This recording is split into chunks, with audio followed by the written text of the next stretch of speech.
Hola a todos, en el vídeo de hoy vamos a ver cómo se llevó a cabo la Primera República Española. Pero antes debemos de saber qué es esto de una república. Bien, pues es una forma de gobierno en la que el cargo de jefe de Estado está en manos de un presidente temporal que es elegido por votación. La Primera República Española comenzó en el 1873 en febrero y acabó en enero de 1874. Fue un corto periodo de tiempo pero muy intenso.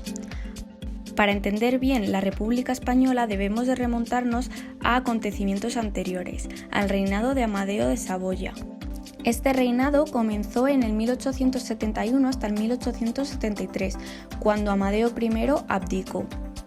Ese mismo día, en el Congreso, se votó la República. Durante esta Primera República, España se vio envuelta en múltiples problemas, como por ejemplo 3 guerras civiles, comenzando por la Guerra de Cuba desde el 1868 hasta el 78. Más tarde llegó la Tercera Guerra Carlista, desde el 1872 hasta el 76. Estas 2 guerras comenzaron anterior al periodo de la República, a diferencia de la Guerra de los Cantones. Esta Guerra de los Cantones comenzó al establecerse la República Federal. Enfrentaba a los republicanos federales contra los republicanos centralistas. Pero, ¿qué es esto de una república federal?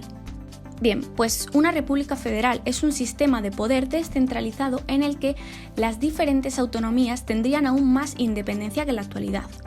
Pero durante ese periodo no fueron las autonomías las que se independizaron, sino las ciudades, como Cartagena o Cádiz, los que se hacían llamar los cantones, de ahí el nombre de Guerra de los Cantones.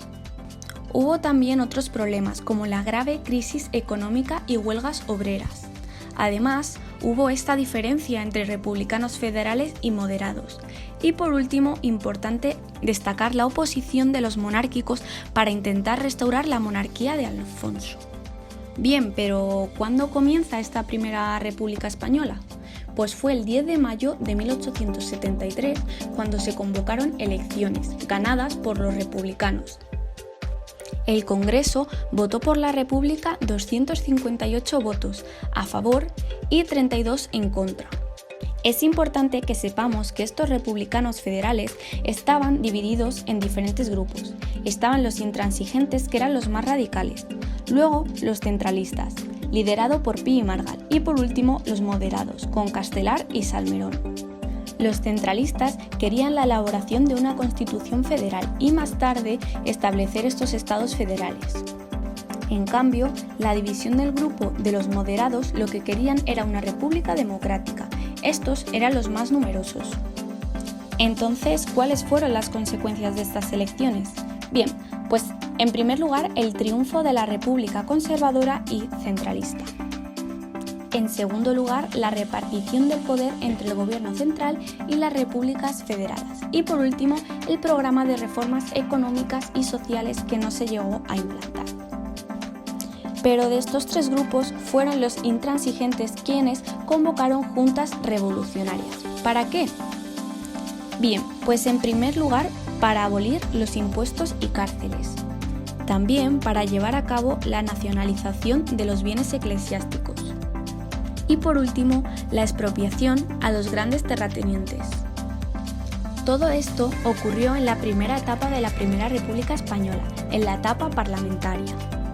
Esta primera etapa comenzará con la presidencia de Figueras y acabará con el golpe de estado del general Manuel Pavía. Bien, pero ¿quiénes fueron estos 4 presidentes durante la etapa parlamentaria? El primero fue Figueras, el que comenzó su presidencia en febrero, pero acabó dimitiendo por los numerosos intentos de golpe de Estado. El segundo presidente fue Pi y Margall, que subió a la presidencia en junio. Este lo que intentaba era instaurar una república federal, pero se encontró con el rechazo del movimiento cantonista. Este gobierno durará muy poco, ya que en julio subirá Salmerón, el tercer presidente de la República Española. Este lo que intentaba era restablecer el orden y para ello envió al ejército contra el movimiento cantonista. Pero una vez más, esta presidencia duró muy poco tiempo, ya que en septiembre subió a la presidencia Castelar. Castelar representaba el triunfo de la República conservadora y centralista. Para poder restablecer el orden público solicitó Cortes para poder pedir poderes especiales para gobernar por decreto durante 3 meses.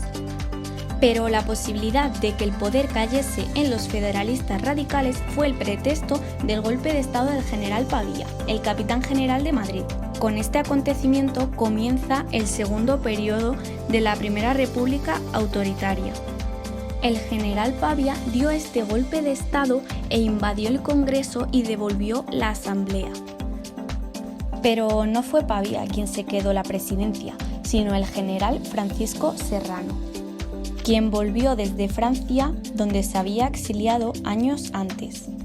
Serrano lo que quería era instaurar una república unitaria, de orden y de paz. Y eso es todo, espero que os haya gustado mucho el vídeo. Hasta luego.